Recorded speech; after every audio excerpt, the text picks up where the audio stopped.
अध्याय 39। फिर उन्होंने नीले, बैंगनी और लाल रंग के काढ़े हुए कपड़े पवित्र स्थान की सेवा के लिए और हारून के लिए भी पवित्र वस्त्र बनाए, जिस प्रकार यहोवा ने मूसा को आज्ञा दी थी। उसने एपोद को सोने और नीले, बैंगनी और लाल रंग के कपड़े का और सूक्ष्म बटी हुई सनी के कपड़े का बनाया। और उन्होंने सोना पीट पीट कर उसके पत्तर बनाए, फिर पत्तरों को काट काट कर तार बनाए और तारों को नीले, बैंगनी और लाल रंग के कपड़े में और सूक्ष्म सनी के कपड़े में कढ़ाई की बनावट से मिला दिया। एपोद के जोड़ने को उन्होंने उसके कंधों पर के बंधन बनाए। वो अपने दोनों सिरों से जोड़ा गया और उसे कसने के लिए जो काढ़ा हुआ पटुका उस पर बना, वो उसके साथ बिना जोड़ का और उसी की बनावट के अनुसार, अर्थात सोने और नीले, बैंगनी और लाल रंग के कपड़े का और सूक्ष्म बटी हुई सनी के कपड़े का बना, जिस प्रकार यहोवा ने मूसा को आज्ञा दी थी। उन्होंने सुलैमानी मणि काटकर उनमें इस्राएल के पुत्रों के नाम जैसा छापा खोदा जाता है वैसे ही खोदे और सोने के खानों में जड़ दिए, और उसने उनको एपोद के कंधे के बंधनों पर लगाया, जिससे इस्राएलियों के लिए स्मरण कराने वाले मणि ठहरे, जिस प्रकार यहोवा ने मूसा को आज्ञा दी थी। उसने चपरास को एपोद के समान सोने की और नीले, बैंगनी और लाल रंग के कपड़े की और सूक्ष्म बटी हुई सनी के कपड़ों में बेल बूटे का काम किया हुआ बनाया। चपरास चौकोर बनी और उन्होंने उसको दोहरा बनाया, और वो दोहरा होकर एक बित्ता लंबा और एक बित्ता चौड़ा बना। और उन्होंने उसमें 4 पंक्तियों में मणि जड़े।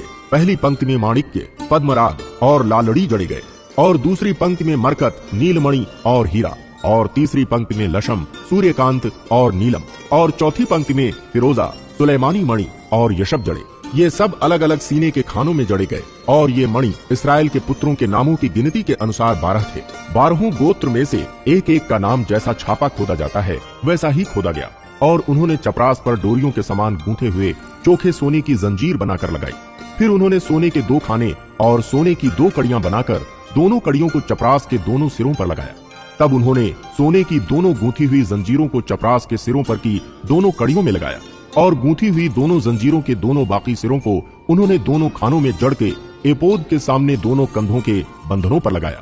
तब उन्होंने सोने की और 2 कड़ियां बनाकर चपरास के दोनों सिरों पर उसकी उस कोर पर जो एपोद के भीतरी भाग में थी लगाई। और उन्होंने सोने की 2 और कड़ियां भी बनाकर एपोद के दोनों कंधों के बंधनों पर नीचे से उसके सामने और जोड़ के पास एपोद के काढ़े हुए पटके के ऊपर लगाई। तब उन्होंने चपरास को उसकी कड़ियों के द्वारा एपोद की कड़ियों में नीले फीते से ऐसा बांधा कि वो एपोद के काढ़े हुए पटके के ऊपर रहे, और चपरास एपोद से अलग ना होने पाए, जैसे यहोवा ने मूसा को आज्ञा दी थी। फिर एपोद का बागा संपूर्ण नीले रंग का बनाया गया, और उसकी बनावट ऐसी हुई कि उसके बीच बख्तर के छेद के समान एक छेद बना, और छेद के चारों ओर एक कोर बनी कि वो फटने ना पाए। उन्होंने उसके नीचे वाले घेरे में नीले, बैंगनी और लाल रंग के कपड़े के अनार बनाए। उन्होंने चोखे सोने की घंटियां भी बनाकर बागे के नीचे वाले घेरे के चारों ओर अनारों के बीचों बीच लगाई, अर्थात बागे के नीचे वाले घेरे के चारों ओर एक सोने की घंटी और एक अनार, फिर एक सोने की घंटी और एक अनार लगाया गया कि उन्हें पहने हुए सेवा टहल करें, जैसे यहोवा ने मूसा को आज्ञा दी थी। फिर उन्होंने हारून और उसके पुत्रों के लिए बुनी हुई सूक्ष्म सनी के कपड़े के अंगरखे और सूक्ष्म सनी के कपड़े की पगड़ी और सूक्ष्म सनी के कपड़े की सुंदर टोपियां और सूक्ष्म बटी हुई सनी के कपड़े की जांघिया और सूक्ष्म बटी हुई सनी के कपड़े की और नीले, बैंगनी और लाल रंग की कढ़ाई का काम की हुई पगड़ी, इन सबों को जिस तरह यहोवा ने मूसा को आज्ञा दी थी वैसा ही बनाया। फिर उन्होंने पवित्र मुकुट की पटरी चोखे सोने की बनाई, और जैसे छापे में वैसे ही उसमें ये अक्षर खोदे गए, अर्थात यहोवा के लिए पवित्र। और उन्होंने उसमें नीला फीता लगाया, जिससे वो ऊपर पगड़ी पर रहे, जिस तरह यहोवा ने मूसा को आज्ञा दी थी। इस प्रकार मिलाप वाले तंबू के निवास का सब काम समाप्त हुआ, और जिस जिस काम की आज्ञा यहोवा ने मूसा को दी थी इस्राएलियों ने उसी के अनुसार किया। तब वे निवास को मूसा के पास ले आए, अर्थात घुंडियां, तख्ते, बेड़े, खंभे, कुर्सियां आदि सारे सामान समेत तंबू और लाल रंग से रंगी हुई मेढ़ों की खालों का ओढ़ना और सुइसों की खालों का ओढ़ना और बीच का पर्दा, डंडों सहित साक्षी पत्र का संदूक और प्रायश्चित का ढकना, सारे सामान समेत मेज और भेंट की रोटी, सारे सामान सहित दीवट और उसकी सजावट के दीपक और उजियाला देने के लिए तेल, सोने की वेदी और अभिषेक का तेल और सुगंधित धूप और तंबू के द्वार का पर्दा, पीतल की झंझरी, डंडों और सारे सामान समेत पीतल की वेदी और पाए समेत हौदी, खंभों और कुर्सियों समेत आंगन के पर्दे और आंगन के द्वार का पर्दा और डोरियां और खूंटे और मिलाप वाले तंबू के निवास की सेवा का सारा सामान, पवित्र स्थान में सेवा टहल करने के लिए बेल बूटा काढ़े हुए वस्त्र और हारून याजक के पवित्र वस्त्र और उसके पुत्रों के वस्त्र जिन्हें पहनकर उन्हें याजक का काम करना था। अर्थात जो जो आज्ञा यहोवा ने मूसा को दी थी उन्हीं के अनुसार इसराइलियों ने सब काम किया। तब मूसा ने सारे काम का निरीक्षण करके देखा कि उन्होंने यहोवा की आज्ञा के अनुसार सब कुछ किया है, और मूसा ने उनको आशीर्वाद दिया। अध्याय 40। फिर यहोवा ने मूसा से कहा, पहले महीने के पहले दिन को तू मिलाप वाले तंबू के निवास को खड़ा कर देना, और उसमें साक्षी पत्र के संदूक को रखकर बीच वाले पर्दे की ओट में कर देना, और मेज को भीतर ले जाकर जो कुछ उस पर सजाना है उसे सजा देना। तब दीवट को भीतर ले जाकर उसके दीपकों को जला देना, और साक्षी पत्र के संदूक के सामने सोने की वेदी को जो धूप के लिए है उसे रखना, और निवास के द्वार के पर्दे को लगा देना, और मिलाप वाले तंबू के निवास के द्वार के सामने होम वेदी को रखना, और मिलाप वाले तंबू और वेदी के बीच हौदी को रख के उसमें जल भरना, और चारों ओर के आंगन की कनात को खड़ा करना, और उस आंगन के द्वार पर पर्दे को लटका देना, और अभिषेक का तेल लेकर निवास का और जो कुछ उसमें होगा सब कुछ का अभिषेक करना, और सारे सामान समेत उसको पवित्र करना, तब वो पवित्र ठहरेगा। सब सामान समेत होम वेदी का अभिषेक करके उसको पवित्र करना, तब वो परम पवित्र ठहरेगी। पाए समेत हौदी का भी अभिषेक करके उसे पवित्र करना। तब हारून और उसके पुत्रों को मिलाप वाले तंबू के द्वार पर ले जाकर जल से नहलाना, और हारून को पवित्र वस्त्र पहनाना, और उसका अभिषेक करके उसको पवित्र करना कि वो मेरे लिए याजक का काम करे, और उसके पुत्रों को ले जाकर अंगरखे पहनाना। और जैसे तू उनके पिता का अभिषेक करे वैसे ही उनका भी अभिषेक करना कि वे मेरे लिए याजक का काम करें, और उनका अभिषेक उनकी पीढ़ी पीढ़ी के लिए उनके सदा के याजक पद का चिन्ह ठहरेगा। इस प्रकार मूसा ने जो जो आज्ञा यहोवा ने उसको दी थी उसी के अनुसार किया, और दूसरे वर्ष के पहले महीने के पहले दिन को निवास खड़ा किया गया। मूसा ने निवास को खड़ा करवाया, और उसकी कुर्सियां धर उसके तख्ते लगा के उनमें बेड़े डाले, और उसके खंभों को खड़ा किया, और उसने निवास के ऊपर तंबू को फैलाया, और तंबू के ऊपर उसने ओढ़ने को लगाया, जिस प्रकार यहोवा ने मूसा को आज्ञा दी थी। और उसने साक्षी पत्र को लेकर संदूक में रखा, और संदूक में डंडों को लगा के उसके ऊपर प्रायश्चित के ढकनी को धर दिया, और उसने संदूक को निवास में पहुंचाया, और बीच वाले पर्दे को लटका के साक्षी पत्र के संदूक को उसके अंदर किया, जिस प्रकार यहोवा ने मूसा को आज्ञा दी थी। और उसने मिलाप वाले तंबू में निवास के उत्तर की ओर बीच के पर्दे से बाहर मेज को लगाया, और उस पर उसने यहोवा के सम्मुख रोटी सजा कर रखी, जिस प्रकार यहोवा ने मूसा को आज्ञा दी थी।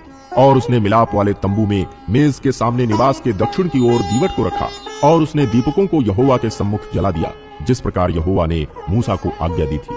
और उसने मिलाप वाले तंबू में बीच के पर्दे के सामने सोने की वेदी को रखा, और उसने उस पर सुगंधित धूप जलाया, जिस प्रकार यहोवा ने मूसा को आज्ञा दी थी। और उसने निवास के द्वार पर पर्दे को लगाया, और मिलाप वाले तंबू के निवास के द्वार पर होम वेदी को रखकर उस पर होम बलि और अन्न बलि को चढ़ाया, जिस प्रकार यहोवा ने मूसा को आज्ञा दी थी। और उसने मिलाप वाले तंबू और वेदी के बीच हौदी को रखकर उसमें धोने के लिए जल डाला, और मूसा और हारून और उसके पुत्रों ने उसमें अपने अपने हाथ पांव धोए। और जब जब वे मिलाप वाले तंबू में या वेदी के पास जाते थे तब तब वे हाथ पांव धोते थे, जिस प्रकार यहोवा ने मूसा को आज्ञा दी थी। और उसने निवास के चारों ओर और वेदी के आसपास आंगन की कनात को खड़ा कराया, और आंगन के द्वार के पर्दे को लटका दिया। इस प्रकार मूसा ने सब काम को पूरा किया। तब बादल मिलाप वाले तंबू पर छा गया, और यहोवा का तेज निवास स्थान में भर गया। और बादल मिलाप वाले तंबू पर ठहर गया, और यहोवा का तेज निवास स्थान में भर गया। इस कारण मूसा उसमें प्रवेश न कर सका। इसराइलियों की सारी यात्रा में ऐसा होता था कि जब जब वो बादल निवास के ऊपर से उठ जाता तब तब वे कूच करते थे, और यदि वो न उठता तो जिस दिन तक वो न उठता था उस दिन तक वे कूच नहीं करते थे। इसराइल के घराने की सारी यात्रा में दिन को तो यहोवा का बादल निवास पर, और रात को उसी बादल में आग उन सबों को दिखाई दिया करती थी। अध्याय 23। तब यीशु ने भीड़ से और अपने चेलों से कहा, शास्त्री और फरीसी मूसा की गद्दी पर बैठे हैं, इसलिए वे तुमसे जो कुछ कहें वो करना और मानना, परंतु उनके से काम मत करना, क्योंकि वे कहते तो हैं पर करते नहीं। वे एक ऐसे भारी बोझ को जिनको उठाना कठिन है बांधकर उन्हें मनुष्यों के कंधों पर रखते हैं, परंतु स्वयं उसे अपनी उंगली से भी सरकाना नहीं रहते। वे अपने सब काम लोगों को दिखाने के लिए करते हैं। वे अपने ताबीजों को चौड़ा करते और अपने वस्त्रों की कोरें बढ़ाते हैं। भोज में मुख्य मुख्य स्थान और सभा में मुख्य मुख्य आसन, बाजारों में नमस्कार और मनुष्य में रब्बी कहलाना उन्हें भाता है, परंतु तुम रब्बी ना कहलाना, क्योंकि तुम्हारा एक ही गुरु है और तुम सब भाई हो। पृथ्वी पर किसी को अपना पिता ना कहना, क्योंकि तुम्हारा एक ही पिता है जो स्वर्ग में है। और स्वामी भी ना कहना ना, क्योंकि तुम्हारा एक ही स्वामी है, अर्थात मसीह। जो तुम में बड़ा हो वो तुम्हारा सेवक बने। जो कोई अपने आप को बड़ा बनाएगा वो छोटा किया जाएगा, और जो कोई अपने आप को छोटा बनाएगा वो बड़ा किया जाएगा।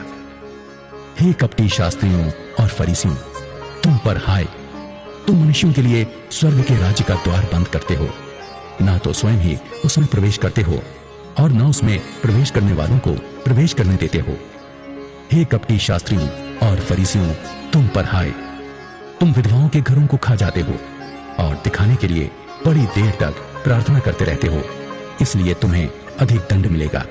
हे कपटी शास्त्रियों और फरीसियों, तुम पर हाय, तुम एक जन को अपने मत में लाने के लिए सारे जल और थल में फिरते हो, और जब वो मत में आ जाता है तो उसे अपने से दूना नारकीय बना देते हो।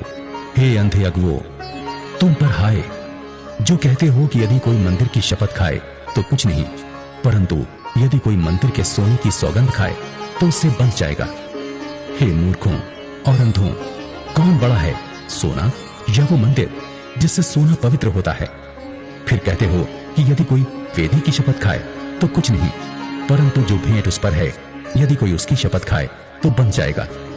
हे अंधों, कौन बड़ा है, भेंट या वेदी जिससे भेंट पवित्र होती है? इसलिए जो वेदी की शपथ खाता है वो उसकी और जो कुछ उस पर है उसकी भी शपथ खाता है। जो मंदिर की शपथ खाता है वो उसकी और उसमें रहने वाली की भी शपथ खाता है। जो स्वर्ग की शपथ खाता है वो परमेश्वर के सिंहासन की और उस पर बैठने वाले की भी शपथ खाता है। हे कपटी शास्त्रियों और फरीसियों, तुम पर हाय, तुम पुदीने और सौंफ और जीरे का 10वां अंश तो देते हो, परंतु तुमने व्यवस्था की गंभीर बातों को अर्थात न्याय और दया और विश्वास को छोड़ दिया है। चाहिए था कि इन्हें भी करते रहते और उन्हें भी ना छोड़ते। हे अंधे अगुओ, तुम मच्छर को तो छान डालते हो, परंतु ऊंट को निकल जाते हो। हे कपटी शास्त्रियों और फरीसियों, तुम पर हाय, तुम कटोरे और थाली को ऊपर ऊपर से तो मांजते हो, परंतु वे भीतर अंधेर और असंयम से भरे हुए हैं। हे अंधे फरीसी, पहले कटोरे और थाली को भीतर से मांज कि वे बाहर से भी स्वच्छ हों। हे कपटी शास्त्रियों और फरीसियों, तुम पर हाय, तुम चूना फिरी हुई कब्रों के समान हो, जो ऊपर से तो सुंदर दिखाई देती हैं, परंतु भीतर मुर्दों की हड्डियों और सब प्रकार की मलिनता से भरी हैं।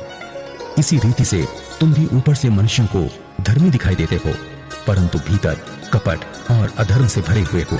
हे कपटी शास्त्रियों और फरीसियों, तुम पर हाय, तुम भविष्यद्वक्ताओं की कब्रें संवारते और धर्मियों की कब्रें बनाते हो और कहते हो, यदि हम अपने बाप दादों के दिनों में होते तो भविष्यद्वक्ताओं की हत्या में उनके साझी ना होते। इससे तो तुम अपने पर आप ही गवाही देते हो कि तुम भविष्यद्वक्ताओं के हत्यारों की संतान हो। अतः तुम अपने बाप दादों के पाप का घड़ा पूरी तरह भर दो। हे सांपों, हे करेतों के बच्चों, तुम नरक के दंड से कैसे बचोगे? इसलिए देखो, मैं तुम्हारे पास भविष्यद्वक्ताओं और बुद्धिमानों और शास्त्रियों को भेजता हूं, और तुम उनमें से कुछ को मार डालोगे और क्रूस पर चढ़ाओगे, और कुछ को अपने आराधनालयों में कोड़े मारोगे, और एक नगर से दूसरे नगर में खदेड़ते फिरोगे, जिससे धर्मी हाबील से लेकर ब्रिक्याह के पुत्र जकरिया तक, जिसे तुमने मंदिर और वेदी के बीच में मार डाला था। जितने धर्मियों का लहू पृथ्वी पर बहाया गया है वो सब तुम्हारे सिर पर पड़ेगा। मैं तुमसे सच कहता हूं कि ये सब बातें इस समय के लोगों पर आ पड़ेंगी। हे यरूशलेम, हे यरूशलेम, तू भविष्यद्वक्ताओं को मार डालता है और जो तेरे पास भेजे गए उन पर पथराव करता है। कितनी ही बार मैंने चाहा कि जैसे मुर्गी अपने बच्चों को अपने पंखों के नीचे इकट्ठा करती है, वैसे ही मैं भी तेरे बालकों को इकट्ठा कर लूं, परंतु तुमने ना चाहा।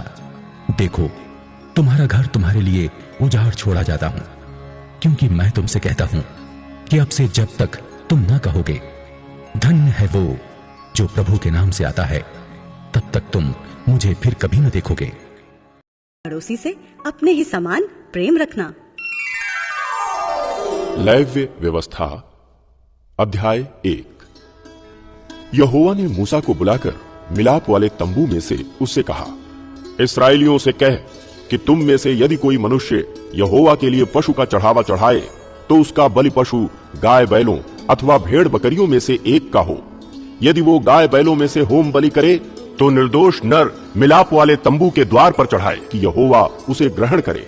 वो अपना हाथ होम बलि पशु के सिर पर रखे और वो उसके लिए प्रायश्चित करने को ग्रहण किया जाएगा। तब वो उस बछड़े को यहोवा के सामने बलि करे और हारून के पुत्र जो याजक हैं वे लहू को समीप ले जाकर उस वेदी के चारों ओर छिड़कें जो मिलाप वाले तंबू के द्वार पर है। फिर वो होम बलि पशु की खाल निकालकर उस पशु को टुकड़े टुकड़े करे। तब हारून याजक के पुत्र वेदी पर आग रखें और आग पर लकड़ी सजाकर रखें और हारून के पुत्र जो याजक हैं वे सिर और चर्बी समेत पशु के टुकड़ों को उस लकड़ी पर जो वेदी की आग पर होगी सजा कर रखें और वो उसकी अंतड़ियों और पैरों को जल से धोए। तब याजक सबको वेदी पर जलाए कि वो होम बलि यहोवा के लिए सुखदायक सुगंध वाला हवन ठहरे। यदि वो भेड़ों या बकरों की होम बलि चढ़ाए तो निर्दोष नर को चढ़ाए और वो उसको यहोवा के आगे वेदी के उत्तरी ओर बलि करे और हारून के पुत्र जो याजक हैं वे उसके लहू को वेदी के चारों ओर छिड़कें और वो उसको टुकड़े टुकड़े करे और सिर और चर्बी को अलग करे और याजक इन सबको उस लकड़ी पर सजा कर रखे जो वेदी की आग पर होगी और वो उसकी अंतड़ियों और पैरों को जल से धोए और याजक सबको समीप ले जाकर वेदी पर जलाए कि वो होम बलि और यहोवा के लिए सुखदायक सुगंध वाला हवन ठहरे। यदि वो यहोवा के लिए पक्षियों की होम बलि चढ़ाए तो पंडुकों या कबूतरों का चढ़ावा चढ़ाए। याजक उसको वेदी के समीप ले जाकर उसका गला मरोड़ के सिर को धड़ से अलग करे और वेदी पर जलाए और उसका सारा लहू उस वेदी के बाजू पर गिराया जाए और वो उसकी गल थैली को मल सहित निकालकर वेदी के पूर्व की ओर राख डालने के स्थान पर फेंक दे और वो उसको पंखों के बीच से फाड़े पर अलग अलग न करे। तब याजक उसको वेदी पर उस लकड़ी के ऊपर रखकर जो आग पर होगी जलाए कि वो होम बलि और यहोवा के लिए सुखदायक सुगंध वाला हवन ठहरे।